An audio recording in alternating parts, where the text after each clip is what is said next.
I'm standing here after a presentation of Peter Diamandis with John Hagel, who I really loved, because he was an author who basically told me about how the internet is influencing organization.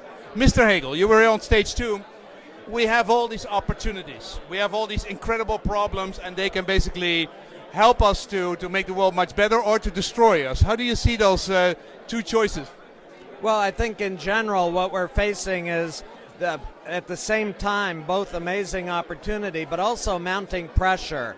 And that pressure can be very uncomfortable, and I think it creates among many of us a fear and a desire to go back to the way we were before. And the world was so comfortable before when billions of people were on $1 a day. Yeah, right, exactly. We forget. We were the number one and they were the number whatever. Yeah. So I think the real answer to changing from pressure to opportunity are two things. One is that we need to more effectively align the way the world is evolving with the institutions and practices we have. Right now, there's more and more of a disconnect, so we feel stress. The other thing is, I think all of us need to find within ourselves what our true passion is.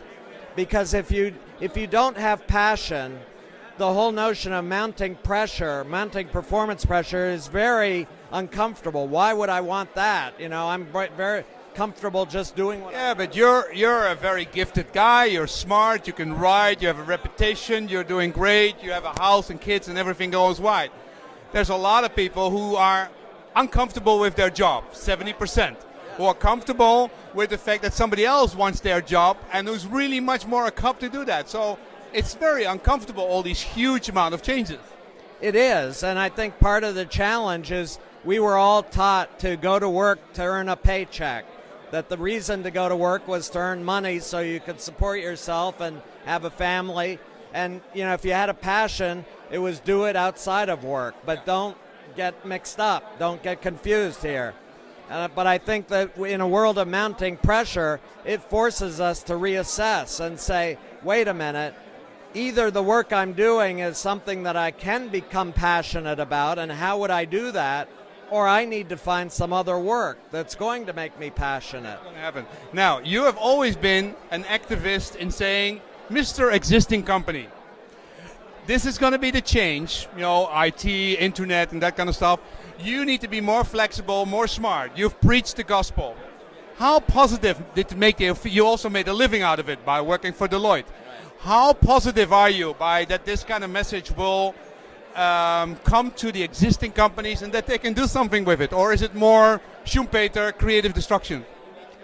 I think the answer is it's a little bit of both. One of my favorite quotes is William Gibson, "The future is already here, it's just unevenly distributed." And I think that's true in most large companies. Even within very traditional large companies, I can find pockets of passion and understanding of what this new world is all about.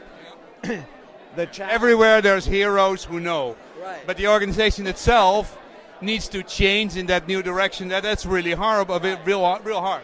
And I do think at that level that I have a sense that in the conversations I have with senior executives, 5 years ago there was a belief that things were getting hard, but it was really the economic downturn. And if we just hold our breath long enough, we'll get back to where we were before. We'll be fine, yeah. We'll be fine. We'll be fine. In the past year or 2 years, there's been a real shift, and I'm having a sense on more and more executives that they're now beginning to see, wait a minute, this isn't getting better. And maybe we need to step back and ask some more fundamental questions. You know, we can't hold our breath anymore. Yeah, but you had that in 2000 when the internet was coming up, in 2005. I mean, you've had this wave forever.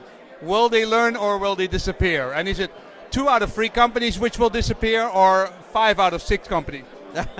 I wouldn't hazard the percentage. I think a substantial number will go out of business. I mean, there is the creative destruction phenomenon which will play out. Will things change harder than when the internet came up? But the internet changed a lot. Will all these technologies combined change it much faster? Oh, absolutely. I mean, it's compounding change, right?